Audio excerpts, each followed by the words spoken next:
Hello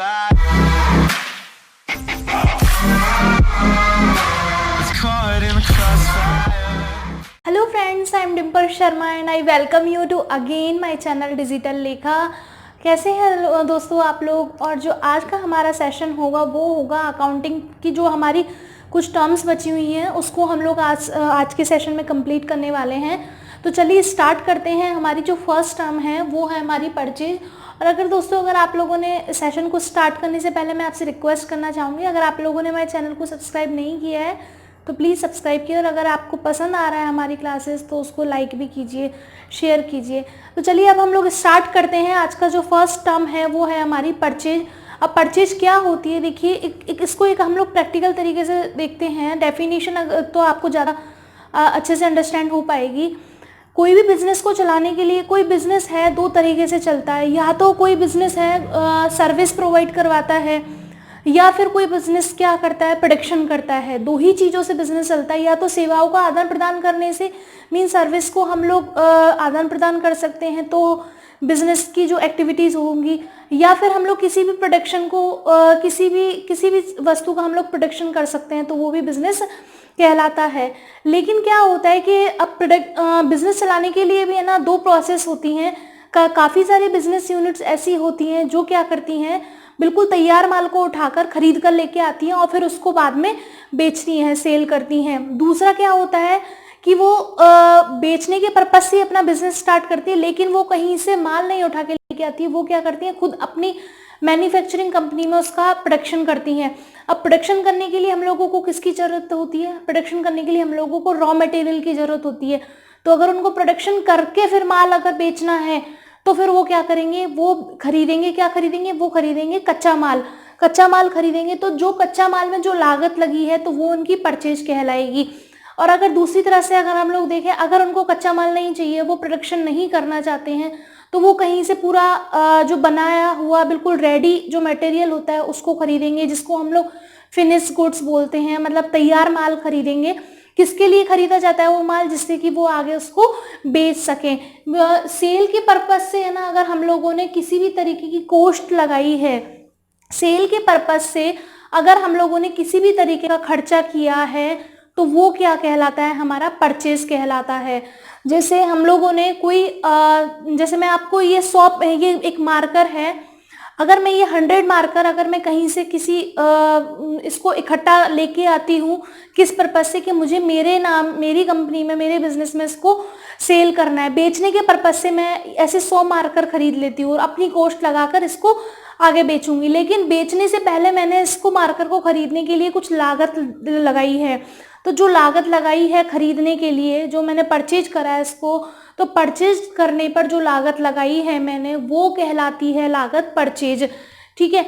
अब इसी marker से हम लोग दूसरा एग्जांपल ले सकते हैं। मुझे मार्कर बेचना है, मुझे मेरे बिजनेस में मार्कर बेचने का मेरा बिजनेस, मतलब मान लीजिए हम लोगों का कि मार्कर बेचने का काम है मेरा। तो अब मार्कर, एक तो मेरा पहला एग्जाम्पल था वो तो ये था कि मैं मार्कर कहीं से लेके आऊँ फिर देन उनको सेल करूँ।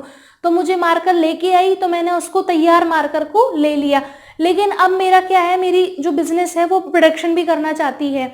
तो इस मार्कर को मेरे को पहले बनाना है, फिर उसके बाद में बेचना है।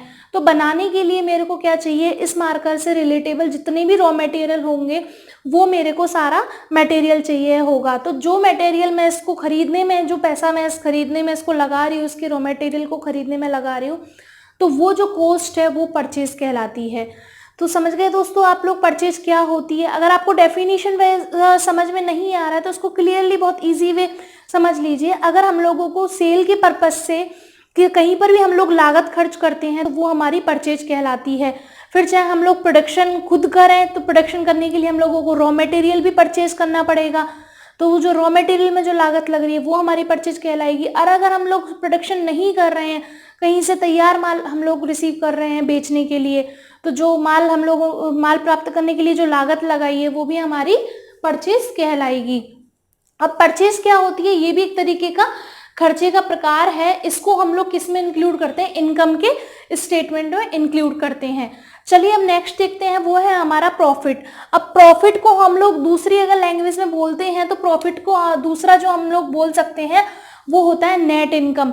अब क्या होता है प्रॉफिट, जितने भी हम लोगों ने खर्चे करे हैं, जितने हम लोगों ने क्या करा है, जो हमने खर्चे करे हैं उनसे ज़्यादा अगर हम लोगों को अमाउंट प्राप्त होता है तो वो हमारी सारा जितना भी हम लोगों को एक्सेस में जो अमाउंट प्राप्त होता है वो क्या कहलाता है, हमारा प्रॉफिट कहलाता है। वापस से देख लीजिए, जितना प्रॉफिट को हम लोग क्या बोल सकते हैं, नेट इनकम बोल सकते हैं। और जितने भी हम लोगों ने खर्चे करे हैं, एक्सपेंसेस करे हैं, अगर उन खर्चों से बढ़कर अगर हम लोगों को कोई इनकम रिसीव होती है, अमाउंट रिसीव होता है, तो वो जो एक्सेस में जो अमाउंट रिसीव हो रहा है वो हमारी इनकम कहलाती है, और इनकम कहलाती है या फिर प्रॉफिट कहलाता है।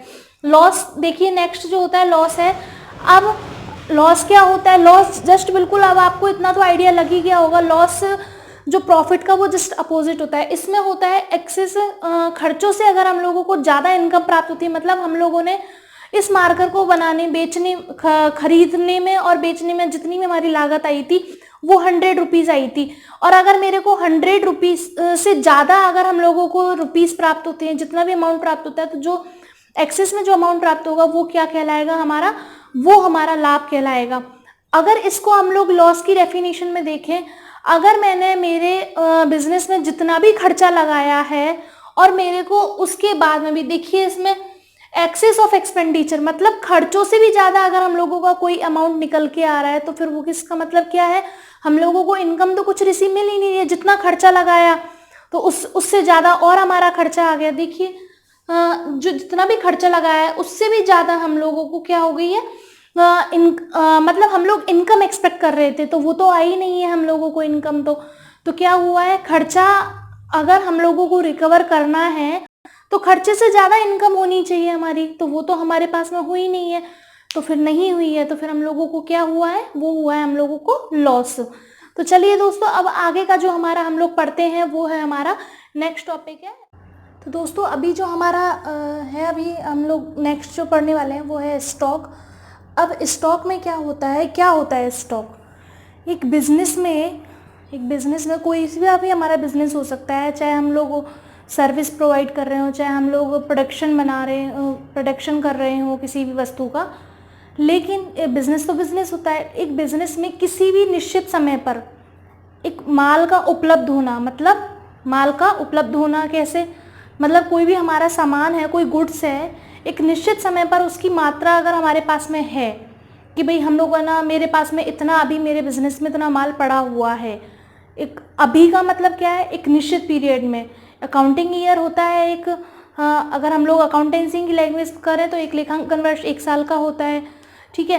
तो एक निश्चित अवधि में जितना भी हमारे पास में क्या पड़ा हुआ है, एक माल पड़ा हुआ है एक निश्चित मात्रा में, तो वो क्या कहलाता है, हमारा स्टॉक कहलाता है। देखिए इसकी लैंग्वेज, इसके यहाँ डेफिनेशन के according, the quantity of goods, जो हमारी माल की मात्रा है, अवेलेबल है बिजनेस में एट अ गिवन टाइम, मतलब किसी भी निश्चित समय पर अगर हमारे पास में कोई माल की मात्रा है, उपलब्ध मात्रा है, तो वो क्या कहलाती है, स्टॉक कहलाती है। अब जैसे स्टॉक 2 टाइप्स के होते हैं, एक तो होता है क्लोजिंग स्टॉक और दूसरा होता है ओपनिंग स्टॉक। सबसे पहले देखिए क्लोजिंग स्टॉक क्या होता है, एक अकाउंटिंग ईयर के एंड में जितना भी हमारे पास में माल बचता है, रिमेनिंग जितना भी हमारे पास में गुड्स बचा हुआ है, उसको हम लोग बोलते हैं closing stock. Goods remain on the last day on a accounting year, means accounting year जिस दिन हमारा ख़त्म हो रहा है उस दिन हमारे पास में जितना भी गुड्स हमारे पास में बचा हुआ है, तो वो जो बचा हुआ गुड्स हमारा क्या कहलाएगा, क्लोजिंग स्टॉक। अब होता है opening stock. Opening stock just इसका अपोजिट है।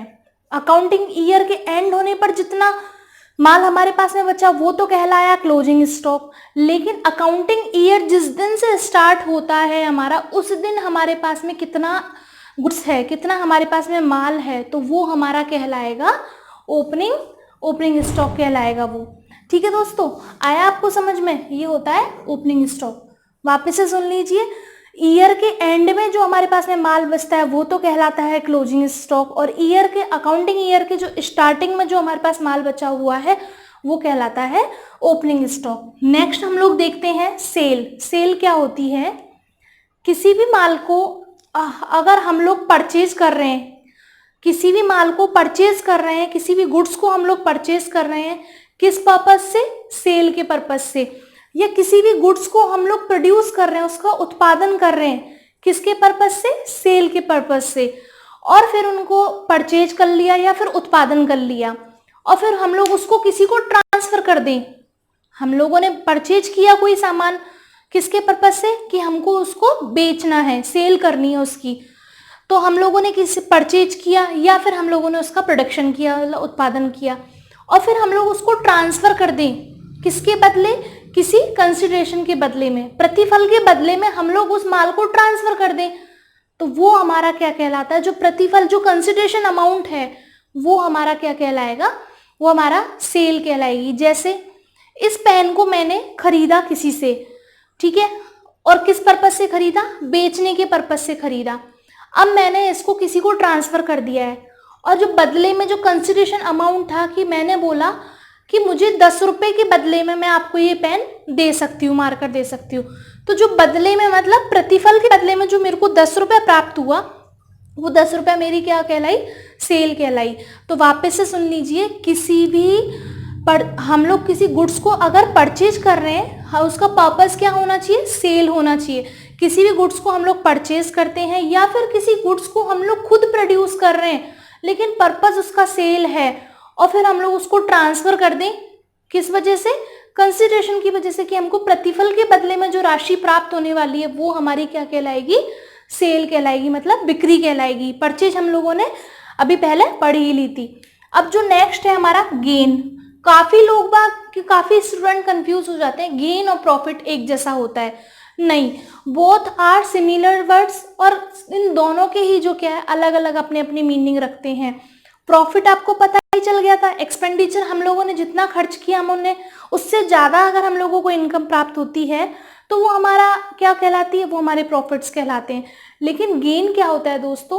गेन होता है बिजनेस की जो एक्टिविटीज़ में अचानक से हमारे अगर लाभों में वृद्धि हो जाए ना, अचानक से होने वाला कोई भी प्रॉफिट, वो क्या कहलाता है? हमारा गेन कहलाता है। मीन्स गेन को हम लोग है ना हिंदी में अभिवृद्धि कहते हैं। जैसे आपको एक एग्जांपल देती हूँ, जैसे कोई फिक्स असेट्स को हम लोगों ने बेच दिया। फिक्स असेट्स क्या होती है?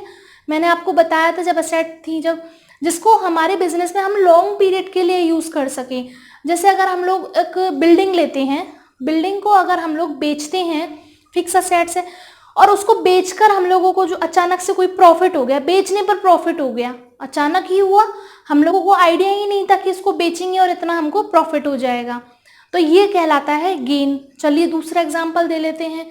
कभी कभी आप लोगों ने सुना होगा प्रॉपर्टी की रेट्स हाई हो गई हैं, ठीक है। अब हम लोगों ने तो हाई नहीं करी है, लेकिन अचानक बढ़ गई ना उसकी रेट, तो जो अमाउंट अचानक से बढ़ा, तो मतलब हमारी क्या असेट हमारी जो प्रॉपर्टी है, बिल्डिंग, जैसे अगर हम लोगों ने कोई हमारा मकान है, अब हम बोलते हैं हमारे मकान की कीमत बढ़ गई है, हमने बढ़ाई है उसकी कीमत? नहीं, वो अपने आप बढ़ी है मार्केट के हिसाब से, लेकिन जिस रेट के हिसाब से हम लोगों ने उस मकान को परचेज किया था, अब उससे तो ज़्यादा कीमत हो ही गई है।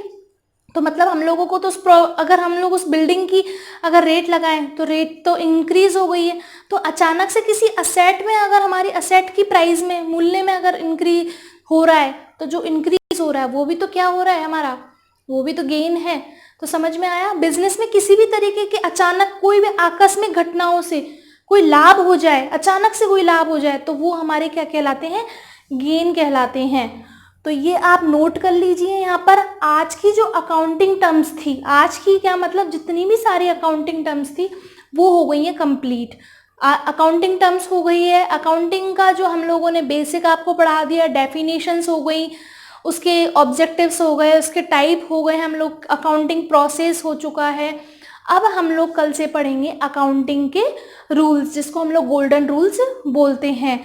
और दोस्तों अगर सब्सक्राइब नहीं किया, फिर से मैं बोल रही हूँ सब्सक्राइब कीजिए, और आप हमारे वीडियो को पूरा लास्ट तक देखा कीजिए। कहीं ना कहीं कोई ना कोई इन्फॉर्मेशन आप लोगों के लिए ज़रूर हेल्प करेगी। तो मेरी तो यहाँ पर क्लास हो रही है आज की एंड, और कल मिलते हैं हम अकाउंटिंग के कुछ रूल्स के साथ में। तब तक के लिए नमस्कार, हैव अ गुड डे।